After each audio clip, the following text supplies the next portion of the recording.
In Destiny 2, I find exotics that improve your character's neutral game the most enjoyable because that's where you spend most of your time. The Doomfang Pauldrons exotic gloves are an attempt at evening out the amount of time you spend in and out of your super, so today we're going to look at a build centered around them. Let's get started. The Doomfang Pauldrons are a Sentinel-specific exotic armor piece, so we'll be using the Sentinel for our build. Any of the branches work, but I find the Code of the Aggressor the most effective, and we'll see why soon. The Doomfang's exotic perk is called Horns of Doom. Void melee ability kills give bonus super energy. While Sentinel Shield is active, melee kills recharge shield throw, and shield throw hits extend the duration of your super. With this exotic equipped, you can have your super active indefinitely if there are enemies to hit. To get the most uptime with your super, you want to follow this pattern with your attacks. Throw your shield into a crowd of enemies, kill a single target with your melee to refresh your shield, then throw your shield into another crowd. The Code of the Aggressor is the most effective with the Doomfang Pauldrons for a few reasons. Number one, their melee ability Shield Bash hits like a truck and will almost always kill targets it hits. The Code of the Commander's melee ability Tactical Strike triggers on hit and isn't any stronger than a normal punch, so on higher difficulty content or if you're underleveled, you'll find yourself punching things, wasting your melee ability, and gaining no benefits from the Doomfang.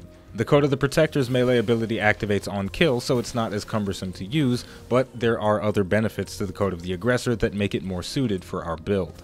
The second shield ability gives you a second charge of shield throw when you're in your Sentinel Shield super, which makes it easier to extend its duration. Finally, the In the Trenches passive causes kills while surrounded by enemies to reduce the cooldown of your super, and with this build, you want to get your super as fast as possible. For our armor, we're using 4 impact mods for melee cooldown reduction and 1 mobility mod because, as I've said before, I hate having low mobility. It makes me feel like I'm walking in the mud. On our helmet, we have Hands On, which grants us bonus super energy on melee kills, and on our class item, we could use Invigoration, which reduces our melee cooldown when picking up Orbs of Light, but since this subclass doesn't have any innate healing, we're using Better Already instead. Picking up orbs gives us health. Now, let's get into the field and test this out. And here we go. This time, we are in the Will of the Thousands Nightfall strike. This is a relatively challenging Nightfall. All Nightfalls, when you're doing them solo, are very difficult, but I find this one to be of the higher difficulty ones to solo. Just the Hive, for me, is one of the more annoying enemies to fight against. But we should do a good job in here because we're going to have access to our super for a long time, and we're going to have access to it very often. So I'm going to start off right away by proccing my shoulder charge on those guys. So we've already got about 25% of our super, and we've only just begun the strike. So now I've just got to make my way safely to the front door. I'm going to kill all these snipers that are up there. One thing that would be nice is to proc Hands On and maybe In the Trenches, so if I can get some of these kills while surrounded by 3 or more enemies, that would be awesome. But that's not always practical. I totally messed up my grenade there. Get a melee kill to trigger Hands On.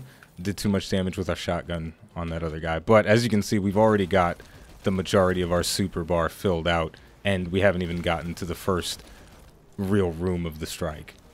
It's only about a minute in, and we've got 2 big guys to deal with, so let's light these guys up with our thing, and screw it, I'll shoulder charge this guy. There you go, or I should call it what it is, the Shield Bash.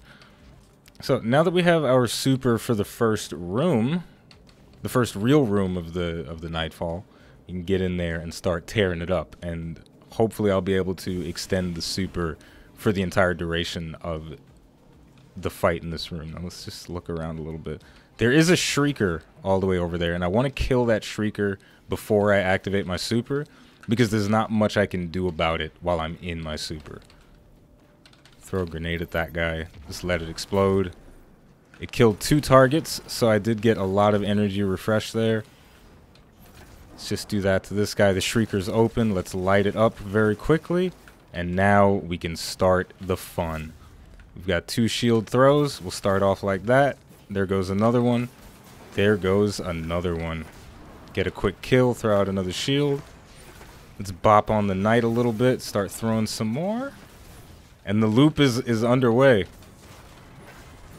It's beautiful. It's so satisfying to extend this super for just ridiculous lengths of time. And unfortunately, we'd be able to keep it going even longer if we didn't have to stop to do this mechanic. So yeah, there you go. That's where teammates come into play. They could do the mechanic while I wait by the door and run ahead and try to keep it going for even longer. So now that I'm out of the super, my first objective is to get a shield bash out as quickly as possible so that I can get that big chunk of super energy. I'll stick that guy with a grenade. Got a decent amount of energy back from that stick. I think we got 2 kills on it. We'll pop the arc shield. I'm running out of Thunderlord ammo, so I'm going to have to be a little conservative for the moment. Oh my gosh, please. Now going into this next room, we got to be a little bit careful because we don't have, like so many other subclasses, we don't have access to any healing, any on-demand healing. If you're playing the Devour Warlock, you're basically invulnerable. A lot of the other Titan subclasses, they get healed when they punch something to death. But that is not the case here. What I can do is run and use my shield bash. The disorient effect is coming into play against the knight, so we can light him up and he can't do anything about it. I should have probably shotgunned him while he was stunned, but that's okay. We got the kill anyway. So now let's begin the fun stuff again. We're going to activate this little objective, and some enemies are going to start spawning. I think they start over here. I think if I activate my super now, I should be able to chain it for this entire room. I'm going to give it a shot. It might be a little risky to do it so early, but let's see.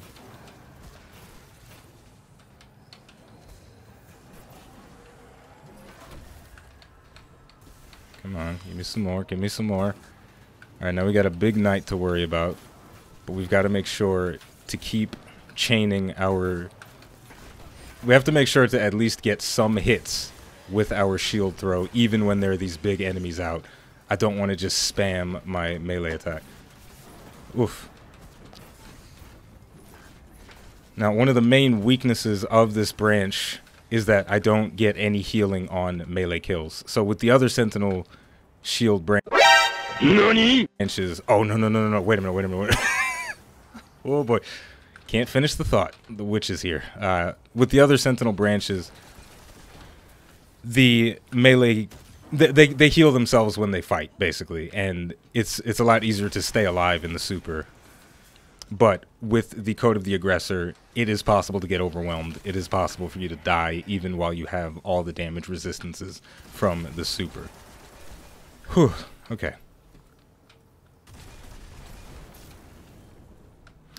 Alright, so once again, we are back in the neutral state, but that's not going to last for very long because we've got our shield bash primed and ready to go. So we're going to go into the next room, just like last time. Start off by killing that Shrieker, because that'll cause us problems. And then, let's go get these guys. Boom, nice big chunk of energy. Let's try and get a little close to those guys, maybe trigger the... Ooh, let's not die. Let's not do that. Oh, no. Damn it. Alright, and as we move into the next and final really big ad-clearing room of this Nightfall, we're gonna do the same process. We're gonna start off by activating our super. There's nothing really manufactured about this. I've genuinely been getting my super every single time I've needed it, and that's been awesome. Clearing out as many of the big guys as possible. Now, did run into a little bit of a lull in the action there, but with the 2 shield throws, we can bring our super energy back very, very quickly and very easily. Ugh, I think I'm going to drop the ball a little bit here, but that's okay.